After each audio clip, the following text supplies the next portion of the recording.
سلطان صلاح الدین ایوبی، یہ نام کسی تعارف کا محتاج نہیں۔ ان کا شمار دنیا کے عظیم شخصیات میں ہوتا ہے۔ آپ ان کی زندگی کے بے شمار واقعات اور کامیابیوں سے واقف ہوں گے۔ آپ کو یہ بھی معلوم ہوگا کہ انہوں نے پورے یورپ کی مشترکہ فوج کو شکست دی۔ آپ یقیناً یہ بھی جانتے ہوں گے کہ انہوں نے قبلہ اول بیت المقدس کا قبضہ چھڑوایا تھا اور انہوں نے اپنے دور کے مشہور جنرل رچرڈ اول کو شکست دی تھی۔ آپ اس بات کا خوب علم رکھتے ہوں گے کہ وہ مصر، شام، فلسطین، یمن اور لبنان کے حکمران رہے۔ سلطان صلاح الدین ایوبی نسلاً کرد تھے اور وہ اپنے دور کے بہادر ترین انسان بھی سمجھے جاتے تھے۔ آپ یہ بھی بخوبی جانتے ہوں گے کہ وہ مسلمانوں کے پہلے جنرل تھے جنہوں نے یورپ کے عیسائیوں کو شکست دی تھی۔ لیکن آپ سلطان صلاح الدین ایوبی کی ذاتی زندگی کے بارے میں شاید ہی زیادہ نہ جانتے ہوں۔ سلطان صلاح الدین ایوبی اصل زندگی میں بے حد سادہ، نہایت رحم دل اور غریب شخص تھے۔ اپنے دور کے 4 امیر ترین ریاستوں کے مالک ہونے کے باوجود اس شخص کے پاس کوئی اپنا ذاتی گھر نہیں تھا۔ یہ اپنی پوری جنگی زندگی میں سپاہیوں کے ساتھ خیموں میں سویا کرتے تھے اور فوجی میس سے سپاہیوں کے ساتھ کھانا کھاتے تھے۔ سلطان صلاح الدین ایوبی نے پوری زندگی عام سپاہیوں جیسا لباس نوش فرمایا تھا۔ ان کے پاس کسی قسم کی کوئی زمین، کوئی جائیداد، کوئی سرمایہ اور نہ ہی کوئی بینک بیلنس تھا۔ وہ پوری زندگی میں حج کرنا چاہتے تھے لیکن وہ زیادہ راہ کے لیے اتنی رقم جمع نہ کر سکے کہ وہ دمشق سے مکہ المکرمہ کا سفر کر سکیں، اور جب وہ 55 سال کی عمر میں انتقال کر گئے تو ان کے گھر میں صرف 47 درہم موجود تھے۔ جی ہاں سامعین، آپ نے ٹھیک سنا، ان کے گھر سے صرف 47 درہم دریافت ہوئے اور ان رقم سے ان کی تدفین تک نہ ہو سکی۔ چنانچہ سلطان صلاح الدین ایوبی کے کفن دفن کے اخراجات دمشق کے ایک قاضی نے ادا کیے تھے۔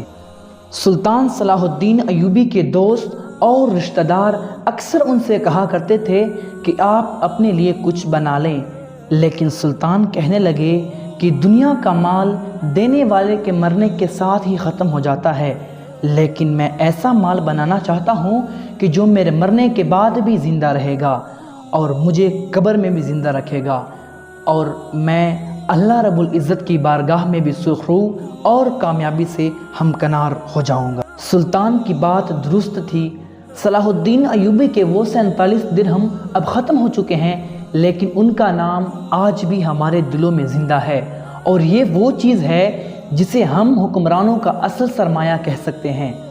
حکمرانوں کا اثاثہ ان کے وہ کارنامے ہوتے ہیں جو ان کی زندگی کو ان کی عمر سے طویل بنا دیتے ہیں، لیکن بدقسمتی سے کچھ حکمران تاریخ کی بجائے اپنے وقت میں زندہ رہنے کی ناکام کوشش کرتے ہیں، اور ایسے لوگ دنیا اور آخرت دونوں جہانوں میں ذلت اور رسوائی کا شکار ہو جاتے ہیں۔ سلطان صلاح الدین ایوبی کے چند اقوال آپ کی خدمت میں پیش کرنا چاہوں گا۔ جس قوم کے شاعر بھی وظیفہ خور ہوں، اس قوم کے لیے ذلت اور رسوائی کے علاوہ اور کچھ نہیں۔ قوم کے شہیدوں اور مظلوم بیٹیوں کو بھول جانے والی قوم کی قسمت میں کفار کی غلامی لکھ دی جاتی ہے۔ جہاں حکمرانوں کے دماغ پر بادشاہت کا نشہ ہو، وہاں سرحدیں سکڑ جاتی ہیں اور تخت و تاج کی خاطر حکمران اپنے مذہب اور اپنی غیرت کو بھی ترک کر دیا کرتے ہیں۔ سلطان صلاح الدین ایوبی اکثر کہا کرتے تھے کہ قوم کا ہر فرد اپنی جگہ بادشاہ ہوتا ہے، کسی بھی شخص کو قومی وقار سے محروم نہ کریں۔ 2 قسم کی لعنتوں سے بچنے کی کوشش کریں، مایوسی اور ذہنی عیاشی۔